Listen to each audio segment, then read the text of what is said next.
I, 37 male, Canadian. A few months back, I lost my twin brother to a drunk driver. He was the older twin, and despite the fact we looked the same, we were very different. He could do no wrong in our parents' eyes, even when he was drinking, using D, and stealing. I, however, could do nothing correctly, and was even blamed for everything bad he did. He stole money from a church, and it was my fault because I didn't support him enough type deal. Cause of my parents always placing the blame on me for what my brother did, I joined the army and moved away at 19. I was 31 before anyone in my family ever returned any of my Facebook messages or text messages.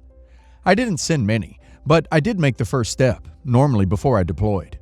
We finally put our past behind us and reconnected. I met his wife and 4 kids. They are awesome. We talked about getting our parents to move in with me, as at the time I was single and had the room for them and could easily support them financially.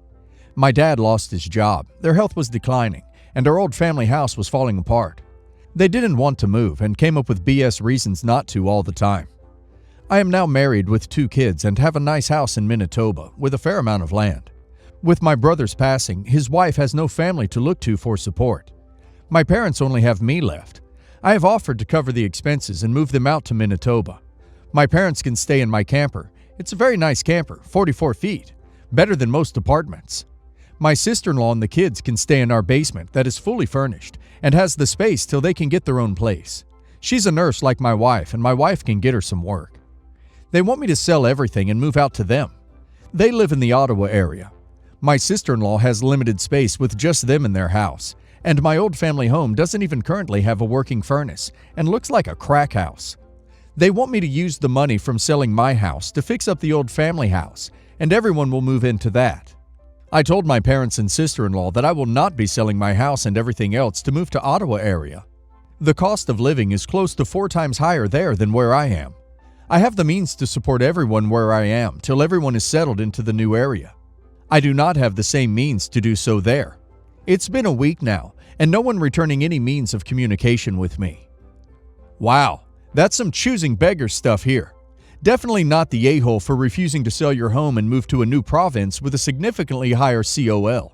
Yes, the a-hole to yourself though, for continuing to allow your toxic family to take advantage of you like this. I totally get it though, family and all, and the desire for them to care about you the way you should be. But don't set yourself on fire to keep other people warm. Not the a-hole. You sound like a very generous and caring person, but none of these people sound deserving of that care and generosity. Not the a-hole. You made them an extremely generous offer, and they declined. End of story. Hi, I am a grandma, and I own a pretty good business in accounting. I'm not filthy rich, but I surely have a good amount of money, and I've set aside a lot of money for my grandson for college, or for a house if he decides not to go to college. Every year for his birthday for the past 8 years, I have given him around $800 a year for Christmas and his birthday, so he can enjoy himself. It's quite a hefty sum of money, but he is a great child and I believe he deserves the money. He is 15 at the moment. Well, recently, he came forward and told me for 5 years that my daughter-in-law has stolen a lot of money from him, and some from my son as well. It turned out that she was spending a lot of money on herself and decided to pretend that my grandson's money would be going towards college funds. It was usually in gift cards, so how would it even be towards a college in the first place? Not only this, but apparently he was barely even FED and didn't get basic necessities a lot of the time. 6 years ago, she broke up with my son and dated a man whose salary was well enough to make sure my grandson was getting what he needs. They weren't in poverty. I was furious. Not only was the money I gave my grandson to have fun being used by someone who I didn't even like in the first place, but my grandson was being neglected when they could have given him the basic necessities. I recently emailed my daughter-in-law, telling her how much she owes me, and if she doesn't pay it back by the end of the year, I'm getting my lawyers involved. Well, she was furious and started using the fact that her boyfriend is a military sniper as a way to threaten me into dropping the charges. I told her I refused to do so and ignored her after that, knowing if she continued to threaten me, all she is doing is incriminating herself. My other son, who is also an employee of mine, said I was being too harsh on her and should have just let it go, and that I already had enough money as is to pay him back. Am I the a-hole? Edited to add. Before I get asked about this, yes, CPS was involved. There's already a case against her, but this is out of CPS's realm entirely. Edited to add 2. Grandson lives with my son already, but official custody arrangements haven't been given out yet. They aren't divorced. If she is bragging about him being a military sniper, I can guarantee you that he is in fact not a military sniper. Definitely speak to a lawyer to know what rights you may or may not have. Not the a-hole. I rarely say this, and people tend to jump to it quickly for small things. But I recommend going to the police. The military sniper threat may just be hot air, but it's still a threat. Just a quick side note.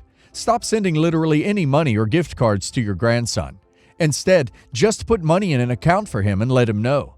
He's old enough to understand and value this. If you do get him a gift, make it a physical gift and not money, gift card. As for the money that was already taken, it might be difficult to get any of that back without documentation.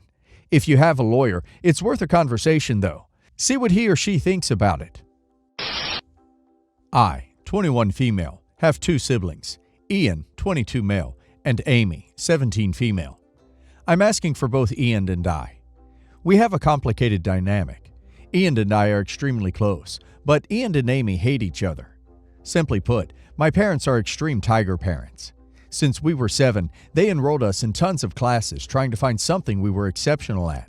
Chess, debate, math, etc. Since Ian and I are only 1 year apart, we went through this process together. We both had different things we were talented at, and our parents put extreme amounts of time and money into cultivating us. Because we gave them a lot of face, we were our parents' favorites. However, that wasn't something to celebrate. We were both subject to intense aggressive pressure. If our grades dropped or we failed at a competition, we wouldn't be allowed to eat dinner. Our parents also often used to lock us in a tiny closet in the dark for hours. Ian was afraid of the dark. We were also basically banned from having friends, and so we were each other's only friends throughout our entire childhoods, which makes us closer than normal siblings. I know it's weird to have your brother be your best friend, but we're the only people who can understand each other's experiences, so we're super close. However, once our parents realized Amy wasn't a genius, they concentrated only on Ian and I, which she resented us for. Ian hates Amy because our parents never punished her like us. She was allowed to have friends, waste time, etc. When we were locked in the closet, Ian would beg Amy to turn the lights on, and she'd never do it. Sometimes she'd even mock him. When Amy acted out for attention and annoyed our mother, she took it out on Ian.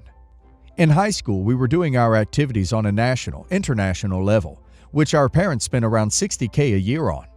We were both very successful, so we were semi-famous in our school. As a result, Amy was compared to us constantly by friends, teachers, etc. Our parents also never spent as much on her as they did on us. Ian and I went to expensive Ivies, which our parents paid for. These expenses were coming from what should have been Amy's college fund. We were visiting when our parents told her, and she was furious. They told her they didn't think she was Ivy worthy, so the money was better spent on us. She was screaming and crying, and threw and broke some of Ian's stuff. Now that she's applying to colleges, she asked us if we could pay for her since it's our fault her fund is gone. Technically, Ian could, because he'll soon be at a very high-paying job. But I'm going to grad school, which puts me in debt.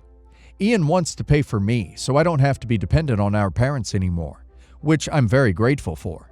So he replied that he can't because he was paying for my grad school, but even if he could, he wouldn't because she's a dumb brat. She said he was just like our mother, which is the worst insult you could say to him. She messaged me to appeal, but I have no money to support her. Edit. I'd like to clarify a few things. We do acknowledge that Amy suffered from emotional neglect, but we're struggling to come to terms ourselves with the complexity of the privilege gained from elite education at the cost of our childhoods. A lot of you claim we abandoned her knowing she was being poorly treated. When we left for college, we did not consider what she went through as aggressive, which was wrong. But to us, at the time, her neglect seemed like a much better alternative to what we had, even if she'd disagree. Our parents' pressure for us to be successful did not stop after college. So between that and having to develop social skills for the first time, we didn't have time to maintain or build a relationship with her. By the time we could acknowledge she had gone through her own crap, she was 15 and didn't want a relationship with us apart from gifts and stuff. Ian and Amy's relationship is very complicated. I'd say they hate each other, but that may not have been the best descriptor. He doesn't care about her. It was more of an actual hatred when we were younger, but we were never aggressive to her. We just ignored her, which was also in part because the age gap made it harder for us to interact with her. Plus, in high school specifically, we were much too busy to really start cultivating a relationship. His hatred has faded into more of a dislike, mostly driven because of how triggering she is to him. When you're locked in a closet for hours without food, and your little sister literally recites what they had for dinner in front of the door, she becomes associated with that memory and those feelings. Some of you pointed out that Ian called Amy a dumb brat. He did so because she destroyed some sentimental items of his the last time he saw her, and never apologized, yet was asking for money. Does that make his response justified? Not necessarily, but it was a one-time thing. I don't mean to write this in a way that does not acknowledge her struggles, but I can only write from Ian and I's perspective. I can't tell you about what Amy thinks about this. Not the a-hole. You and Ian didn't cause this problem. Your parents caused the problem by playing favorites with their children. Yeah, I want to add in that Amy is not the problem either, and I hope Ian can learn to forgive her. She was a young child being excluded and demeaned. Yes, it sucks she was crappy to Ian, but they were all children who were being treated wrong by their parents. Their parents are the only real bad guys here. Everyone sucks here. Poor Amy, poor Ian, poor you, and your parents are dreadful. You should pull together the three of you and admit that your parents are toxic and support one another. Amy must feel so left out from your genius team of two, especially with the constant comparisons. Ian should be kinder to Amy. She's as much a victim of the terrible parenting as the two of you are, and you two have each other for support. Who does Amy have? Friends that OP and Ian were never allowed. Not saying that's the same as having family support or that their parents weren't just as cruel to Amy, but she had friends and OP and Ian only had each other. So I, 21 female, am currently in university and live on a dorm, using my own money and everything. My mom, 40 female, had me when she was 19. My dad joined the military to provide, and so he was gone most of the time. My parents split up when I was young, and my mom and I moved across the country. My mom started dating again when I was a teenager, and it was like I became invisible. When she married Gregory, 50 male, it became even different. I grew really resentful when my mom had a new baby, and I'll admit that I wasn't healthy and neither was my attitude. When the time for university came, I got a good enough scholarship and moved out. I am honestly surprised they noticed I was even gone. I've gotten 2 texts from my mom a year, Happy Birthday and Happy New Year's. Only this year did I get a 3rd text, and that's to announce I have a new baby sister. So I got an email the other day that was pretty much an invite to a Christmas dinner that they were hosting, and it seems like a lot of extended family are going to be there. I don't want to be there, so I declined the invite. Yesterday I got a phone call from my mom crying about me deciding not to come for the dinner and really wanting to see me. Then Gregory took the phone and all but called me an a-hole while scolding me. It made me feel a little bad because she's still my mom, and I feel like I should just go for her sake. Not the a-hole. They weren't there for you when you needed them. That's literally a parent's job. Yup, not the a-hole. She's crying and he's mad because your absence at Christmas will raise a ton of questions about their parenting, or lack thereof, that they aren't comfortable answering because it'll make them look bad. Only texts from your mom each year. No phone calls until now. Not the a-hole. You do what suits you. They've treated you like an acquaintance since she started dating and eventually married. It would be only normal for you not to wish to attend. Why waste a holiday with people who treat you that way? Your mother's husband's insults prove how he's felt all along. Update. Like I thought, my mom phoned me back because my grandma made her. She asked to meet me in person, but I said I didn't feel comfortable. She said she could bring Gregory or Grandma if it would help. I said hell no to Gregory, which surprised her, but I did agree to Grandma. After snow issues, we met in a coffee shop with Grandma claiming she would be a mediator. I admitted to Mom I didn't want to see her, but thought this call would clear the air. I asked why barely only 2 texts a year, and she said Gregory told her college kids didn't need their moms and she would be interfering. I asked her why she couldn't at least phone me to invite me, and she said Gregory told her sending an evite made me on the same level as the other relatives, and I would like being respected. That made no ducking sense to me, and I got so mad. I asked why the duck she even wanted me there when she would treat me like extended family. She told me when I was gone, seeing how Gregory treated their kids made her realize she'd neglected me. She'd been going to therapy and wanted us to mend things. I pointed out, listening to Gregory about me then was the dumbest possible thing she could do since he never liked me. I knew I'd start crying like a little bee, so I started ranting about how I'd rather not meet my half-siblings, since I know I'd resent them. They don't deserve that. How my extended family also cast me out. How everyone blamed therapy not working on me. My mom was shocked and even more shocked when Grandma took my side in everything. I told her I was really sorry that I made her cry, and it didn't make me feel better. She forgave me on that, but told me it wasn't my fault and she deserved it. My mom asked if I'd ever come home, and I said that Gregory would either need to apologize or die. That was a bit harsh, since I don't want him to die, so I said if he leaves forever is good too. My mom said she understood, started crying, apologized like 100 times, and asked if she could text or phone me more often. I said sure, because it still makes me feel like crap to see my mom cry. Since then, Mom has texted me and called me every day, but hasn't tried to force things. I did not go to the party since Gregory has not apologized. Grandma has been staying with them, and things aren't too good between them. They had big fights over him refusing to say sorry and how they treated me and aren't talking. I don't want my mom's marriage to end for the sake of her other kids, but I can't lie, it feels good not to be ignored. Apparently, Mom wants to meet on Christmas or Christmas Eve. As long as Grandma comes, I'll let her. But I don't know if we'll ever be close again. Good job sticking to your boundaries. I'm happy your mom is showing growth and realizing what was wrong, and I hope your relationship improves, even if you're not super close. Also, a hell yeah to your amazing grandma for sticking by your side and acting as a mediator. I hope you have a good Christmas and that things keep getting better for you. Sounds like Gregory is trying to purposefully alienate you from your mom. If he treats his kids right, according to your mom, then he knows the advice he gave to her about not contacting you is BS.